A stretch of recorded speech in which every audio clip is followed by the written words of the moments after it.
Hi hello నమస్తే welcome to our channel Telugu రాజ్యం. నేను మీ రామ్.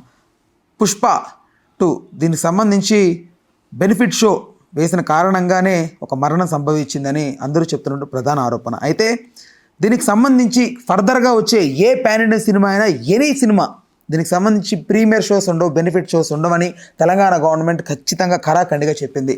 అయితే ఇప్పుడు నెక్స్ట్ సంక్రాంతికి రాబోతున్న గేమ్ చేంజర్ బాలకృష్ణ గారి డాకు మహారాజ్ అండ్ నెక్స్ట్ సంక్రాంతికి వస్తున్నాం ఈ సినిమాలు కూడా బెనిఫిట్ షోలు ఉండవని అయితే ప్రచారం జరుగుతోంది. బన్నీ వల్లే ఇదంతా జరిగింది అని అయితే వాళ్ళు ఫుల్ డిసప్పాయింట్లో ఉన్నారంటే దీనికి సంబంధించి ఒక మంచి వివరణ, పూర్తి విశ్లేషణ దాసు విజ్ఞాన్ గారిని అడిగి తెలుసుకుందాం. నమస్తే అన్న. నమస్తే. వాళ్ళు బెనిఫిట్ షోస్ వేయమని చాలా క్లియర్గా చెప్పారు, బట్ బెనిఫిట్ షోస్ ఉంటాయని దిల్ రాజు గారు చెప్పారు గేమ్ చేంజర్ సినిమాకి. ఇప్పుడు ఓవరాల్గా బన్నీయే రీజను, బన్నీ వల్లే ఇంత తలనొప్పి మాకు వచ్చిందని వీళ్ళందరూ అంటున్నారు. సో ఓవరాల్గా ఇప్పుడు బన్నీ మీద కక్ష కట్టే అవకాశం ఉందా టాలీవుడ్ హీరోస్? ఏది ఎలాంటిది జరగదు బేసికలీ, సింపుల్గా చెప్పాలి అంటే. ఎందుకంటే బయట ఇండస్ట్రీస్ కూడా ఎప్పటి నుంచో ప్రభుత్వాన్ని అడుగుతున్నాయి, సినిమా వాళ్ళకే ఎందుకు మీరు ఇలాంటి ఫెసిలిటీస్ ఇస్తున్నారు, మాకెందుకు ఇవ్వట్లేదు. ఇప్పుడు 1 గంట వరకు మేము అమ్ముకుంటామంటే మమ్మల్ని ఏమో మూసే అంటున్నారు. సినిమా వాడేమో రాత్రి షోలు వేసుకుంటానంటే వేసుకోండి అంటున్నారు. మాకేమో మేము ఎంఆర్పి ధరలకు మించి ఒక పావుల ఎక్కువ పెడితేనే వాట్ ఈస్ దిస్ అని అడుగుతున్నారు. వాళ్ళేమో ఎంత పెంచినా మీరేం అడగట్లేదు. కేవలం సినీ పరిశ్రమకు మాత్రమే ఎందుకు ఈ వెసులుబాటు? మా వ్యాపారాల్లో ఏం చేసాయి, మేము కూడా పరిశ్రమలో కిందకే వస్తాం కదా. వాడు 3 సంవత్సరాలకు ఎప్పుడో ఒకసారి కష్టపడి వచ్చి ఒక్క రోజు పెంచుకుంటాడు, డైలీ పెంచాడు కదా. అది డైలీ కదా, అది అనవసరం నీకు. నేను కూడా 3 సంవత్సరాల నుంచి తయారు చేస్తేనే ఈ మంచం తయారైంది. నేను కూడా 3 సంవత్సరాల నుంచి కుడితేనే ఈ చీర తయారైంది. నేను 4 ఏళ్ల నుంచి కష్టపడితేనే ఈ వాచ్ తయారైంది. వాట్ ఎవర్, ఎవడి క్వశ్చన్ వాడిది. ఇప్పుడు అడగాలనుకుంటే అదేలే. అలా మాకు లేని ఫెసిలిటీస్ వీళ్ళకి ఎందుకని వేరే పరిశ్రమలు కూడా ఎప్పటి నుంచో అడుగుతుంటే దానికి ఒక స్టే అనేది విధిస్తా వస్తుంది. ఆ కేటగిరీ కింద ఈసారి వీళ్ళు ఇన్ని కంప్లైంట్స్ వచ్చాయి కాబట్టి ఆ నిర్ణయం తీసుకున్నారు. అండ్ కోమటిరెడ్డి గారు కూడా అఫ్కోర్స్ దానికి ఒక ఆన్సర్ ఇచ్చుకున్నారు. ఏమని, సంస్కృతి సంప్రదాయాలకి పెద్దపీట వేసే సినిమాలు కానీ, మెసేజ్ ఓరియంటెడ్ సినిమాలు కానీ, తెలంగాణ సంస్కృతిని ప్రతిబింబించే సినిమాలు కానీ ఇలాంటివి ఏమైనా వస్తే మాత్రం వాటికి రిడెంప్షన్ ఉంటుంది. మేము వాటి విషయంలో ఆలోచిస్తాము. పక్కా కమర్షియల్ సినిమాలు కేవలం సంపాదించుకోవడం కోసమే వచ్చే వాళ్ళకి మాత్రం మేము ఈ రూల్ పెట్టామని ఆయన చెప్పుకొచ్చాడు 100%. సో మేబీ ఒకవేళ మనం అనుకున్నట్టు డాకు మహారాజ్లో మేము సందేశం ఇస్తున్నామని వాళ్ళు కనుక చెప్పుకుంటే దానికి వీళ్ళు సవరించే అవకాశం ఉంది. శంకర్ సినిమా అంటేనే మెసేజ్ ఓరియంటెడ్ సినిమాలు ఎక్కువ తీస్తారు, లంచం గించం ఇవన్నీ. గేమ్ చేంజర్లో కూడా మేము చాలా పెద్ద మెసేజ్ ఇద్దాం అనుకున్నామండి సమాజాన్ని ఉద్ధరించడానికని వాళ్ళు ఏదన్నా పెట్టుకుంటే దానికి కూడా వీళ్ళు సవరించే అవకాశం ఉంది. సో ఇది చెప్పాడు. మూర్తిగా మోకాలడ్డైతే వేళ కొన్నిటికి మేము ఆలోచిస్తామని కూడా చెప్పారు. సో ఇప్పుడు రుద్రమదేవి లాంటి సినిమాలు వస్తే నిజంగా చేయొచ్చు, దే డోంట్ నో. సో దానివల్ల ఎవరికి ఇబ్బంది అయితే ఉండదు. అంటే ఫర్దర్గా వచ్చే సినిమాలు అంటే ఇంకేమీ సంక్రాంతి వరకు ఓకే, ఈ కేసు తేలే వరకు సంక్రాంతి వరకు ఆపుతారేమో. దాని తర్వాత ప్రభాస్ లాంటి పాన్ ఇండియన్ స్టార్స్ ఉన్నారు. బెనిఫిట్ షో లేకపోతే ఫ్యాన్స్ అంతా ఇబ్బంది పడే అవకాశం ఉంది.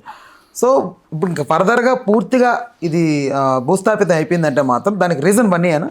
ఇప్పుడు 100% కాదు. ఇప్పుడు ఇక్కడ తెలంగాణ ఆంధ్రాలో టికెట్ రేట్లు తగ్గించినప్పుడు దాని రీజన్ పవన్ కళ్యాణ్ అయినా అంటే కాదు కదా, ఎవరు మాట్లాడుకోలేదు అన్నారు కదా ఇప్పుడు కళ్యాణ్ గారే. అప్పుడు అన్నారు, తర్వాత ఇండస్ట్రీ అంతా వెళ్ళి జగన్ గారిని అడిగిన తర్వాత ఆయన సవరించాడుగా. ఇప్పుడు కూడా మళ్ళీ ఇండస్ట్రీ పెద్దలందరూ వెళ్ళి దిల్ రాజు గారి దగ్గరికి వెళ్ళో లేకపోతే ఇంకెవరి దగ్గర చూడండి అంటే మేబీ చేయొచ్చేమో. ఆవేశంలో తీసుకున్న నిర్ణయాలే తప్పితే, ఆవేశం అంటే మళ్ళీ అలానే క్షణికావేశంలో తీసుకున్న నిర్ణయాలు కూడా కాదు.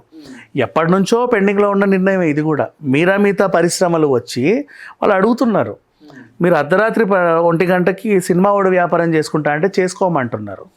నేను ఇది అమ్ముకుంటాను అది అమ్ముకుంటానంటే నన్ను అమ్ముకొని ఇవ్వట్లా. 10 గంటలకు ముయ్యరా షట్టర్ అంటున్నావు.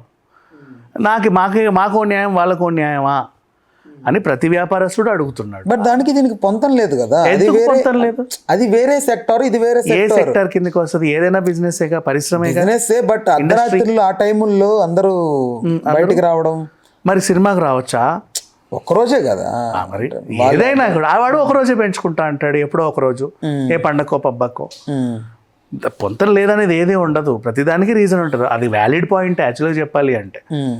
మాకు లేనిది వాళ్ళకి ఎందుకు ఇస్తున్నావు అంతే. ఇంకా వాడు సినిమాకి వస్తున్నాడు, సినిమాకి వచ్చే వాళ్ళు చిచ్చోరగాళ్ళు ఉంటారు, వాడు తాగేసి వస్తాడు, అమ్మాయి జాకెట్ పీకుతాడు, వాడినేమో నువ్వు చేసుకోండి అంటున్నావు. ఫ్యాన్స్ గొడవలు చేస్తారు, బాలేదన్నోడిని మూతి పగల కొడతారు, కొట్లుకుంటారు, మా హీరో అని. సున్నితాంశం సినిమా కదా, ఇడ్లీ పాయింట్ సున్నితం కదా, వాడు ఆకలితో వస్తాడు పాపం. దోశ పాయింట్ సున్నితం కాదు, వాడు ఆకలితో వస్తాడు. సరదాగా వచ్చి అదే పనిగా 10 ఇడ్లీలు అయితే ఎవడు తిండుగా, వాడు ఆకలితో వస్తాడు. ఇక్కడ వీడు గొడవ పెట్టుకోవడానికి రావచ్చు, ఇడ్లీ బండి దగ్గర తాగొచ్చి గొడవ పెట్టుకోవడానికి ఎవరు రాడు, వాడు ఆకలితోనే వస్తాడు, ఏ టైంలో ఏముందా అని. సో ప్రతి ఒక్కడు అడుగుతున్నాడు, మాకు లేని ఫెసిలిటీ వీళ్ళకి ఎందుకు అని. సో దానికి వాళ్ళు ఎప్పటి నుంచో ఆలోచించి సరేలే కొన్నాళ్ళు ఎలాగూ ఇప్పుడు వాళ్ళకు న్యాయం చేయాలి కదా వాళ్ళు అడిగినందుకు. అది పరిశ్రమలే, భారీ పరిశ్రమ చిన్న పరిశ్రమ వాట్ ఎవర్, వాళ్ళు కూడా మన వాళ్ళే కాబట్టి దాన్ని పరిగణలోకి తీసుకొని సరేనండి ఏదో అవుతుంది కదా వీళ్ళకి ఇలా ఇచ్చాం. ఇప్పుడు ఫ్లెక్సీలు కూడా అంతే కదా, అప్పట్లో ఎవడు పడితే వాడు ఇష్టమైన ఫ్లెక్సీలు పెడితే ఒక ప్రాణం పోయినందుకు ఫ్లెక్సీలను బ్యాన్ చేశారు. ఇప్పుడు రౌండ్ వచ్చాయి. రైట్, ఇప్పుడు ఓకే బెనిఫిట్ షోల వరకు క్యాన్సిల్ చేశారు. ఇప్పుడు టికెట్ ప్రైజెస్ ఎలా ఉండే అవకాశం ఉంది ఫర్దర్గా? ఉంటాయి రెగ్యులర్గా. అంటే ఇప్పుడు 1000 రూపాయల వరకు చేశారు కదా 200-300 ఉన్న టికెట్ని, బట్ ఇప్పుడు అదే విధంగా రేట్స్ పెంచే అవకాశం ఉందా? మళ్ళీ తగ్గిస్తే కూడా అది కూడా డ్యామేజే కదా కలెక్షన్స్ వైజ్ ఫర్దర్ సినిమాలకి. డ్యామేజ్ అనుకుంటే వాళ్ళు వెళ్ళి ఇప్పుడు వీళ్ళైనా పర్మిషన్ తీసుకుంటేనే వాళ్ళు ఒప్పుకున్నారు. ప్రభుత్వం మీ ఇష్టం ఉన్నట్టు చేసుకోండి అనేది ఎప్పుడూ చెప్పాలి. వీళ్ళు అధికారంలోకి వచ్చినప్పటి నుంచి వీళ్ళు వెళ్ళి మాకు పర్మిషన్ కావాలి అని అడిగితే దానికి పర్యవసానంగా మీరు ఇలా యాంటీ డ్రగ్స్ గురించి వాటి గురించి వీటి గురించి చెప్పండి, చెబితే మేము చేస్తాము అని అన్నారు. నెక్స్ట్ కూడా ఇప్పుడు గేమ్ చేంజర్ కూడా వీళ్ళు వెళ్ళి పలానా నిర్ణయం తీసుకున్నారు కదా అది మాకు కొంచెం నష్టంగా ఉంది, మేము 4 గంటలకు షో ఒక ఆట పెంచుకోవాలనుకుంటున్నాము, మా దాంట్లో ఈ సందేశం ఉంది. కోమటిరెడ్డి గారు కూడా అన్నారు కదా సందేశాత్మక సినిమాలకు మేము ఏవో చేస్తామని. మేము జనాలకి ఎడ్యుకేట్ చేసేలాగా ఇది ఉంది, మేము సంపాదించుకోవడానికి చేయలేదు, జనాలని ఎడ్యుకేట్ చేయడానికే ఈ సినిమా తీసామని వాళ్ళు ఏదైనా పెట్టుకుంటే అది వాళ్ళకి నచ్చితే సంతకం పెట్టి స్టాంప్ వేసి ఓకే చేయొచ్చు, తప్పేం లేదు. వెళ్ళి అడిగితేనే ఇస్తారు కదా, వీళ్ళైనా వెళ్ళి అడిగే తెచ్చుకున్నారు. నెక్స్ట్ ప్రభాస్ సినిమాకైనా సరే మళ్ళీ వాళ్ళు వెళ్ళి గతంలో ఏదో జరిగిందండి, మా సినిమాకైతే ఇలా జరగకుండా మేము చూసుకుంటాము, మేము అదనపు సెక్యూరిటీ పెట్టుకుంటాము, ఏ థియేటర్ సింగిల్ గేట్ ఉన్న థియేటర్లో మా సినిమా ఆడట్లేదు, మల్టిపుల్ గేట్స్ ఉన్నాయి, ఇటు నుంచి వస్తారు ఇటు నుంచి వెళ్తారు, విశాలంగా ఉంది, ఫైర్ సేఫ్టీ కూడా తీసుకున్నాము, ఏదన్నా జరిగితే అంబులెన్స్ కూడా పెట్టాము దగ్గరలోనే ఇన్ కేసు ఏమైనా అయితే, ఇన్ని చర్యలు మేము తీసుకుంటున్నాము, దయచేసి మాకు పర్మిషన్ ఇవ్వండి అంటే ఇస్తారు, తప్పే ఉంది. రైట్, ఇప్పుడు ఏంటంటే గతంలో పవన్ కళ్యాణ్ గారు చేసినటువంటి కొన్ని వ్యాఖ్యల వల్ల టికెట్ ప్రైసెస్ తగ్గాయి, సినిమా నష్టపోతుంది, ఫర్దర్గా మిగతా హీరోల సినిమాలు కూడా ఇబ్బందులు పడ్డాయని ఎవరైతే మిగతా ఫ్యాన్స్ ఉంటారో మిగతా హీరోల ఫ్యాన్స్ అందరూ ఉంటారో కళ్యాణ్ గారి మీద కొంచెం కోపావేశాలతో ఉన్నటువంటి సంఘటన జరిగింది. బట్ ఇప్పుడు బన్నీ గారు కూడా సేమ్ ఇది రిపీట్ అయింది ఇటు తెలంగాణలో, అది ఆంధ్ర అయితే ఇటు తెలంగాణ. ఇప్పుడు ఇలా చేయడం వల్ల కొంతమంది ఫ్యాన్స్ కూడా మీరు చేసిన తప్పుకి మేము ఎందుకు ఇబ్బంది పడాలనే ఒకటి ఇది వస్తుంది. సో దానికి మీ వర్షన్ ఏంటి? అది ఎవ్వరూ అనుకోలే, అందరూ కూడా బన్నీకి సపోర్ట్గానే ఉన్నారు. గతంలో కూడా సరే పవన్ కళ్యాణ్ మీద అన్నారు, మరి ఆయన ఎలక్షన్ నిలబడ్డప్పుడు అందరూ వెళ్ళారు కాదు, అట్లే ఉండదు, ఒకరి మీద పగా ప్రతీకారాలు ఏమి ఉండవు. అలానే గవర్నమెంట్ తీసుకున్న నిర్ణయాలకు కూడా వీళ్ళేమి నష్టపోతున్నామని ఏడుపులు పెడబొబ్బాలు కూడా పెట్టరు. తలరాత ఎలా ఉందో అలా సాగుద్ది అనుకుంటారు, వెళ్ళి అడుగుతారు కూడా, ఒక కన్విన్స్ చేసుకోవచ్చు, పెద్ద విషయం కాదు అది. వాళ్ళు ఏమి అంటే మీరు సంపాదించుకోవద్దు మీరు నాశనం అయిపోవాలి అని తీసుకున్న నిర్ణయం కాదు అది, అవాంఛనీయ ఘటనలు జరగకుండా ముందు జాగ్రత్తగా తీసుకున్న నిర్ణయం.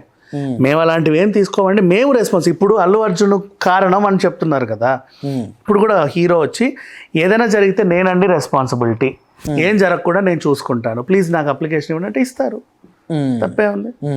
Right, okay, thanks for the time, thanks for information. Please do subscribe to Telugu Rajyam channel. Please do subscribe to Telugu Rajyam channel. Please do subscribe to Telugu Rajyam channel. Hi అండి, నేను మీ ఆర్పీని, నెల్లూరు పెద్దారెడ్డి చేపల పులుసు ఓనర్ని.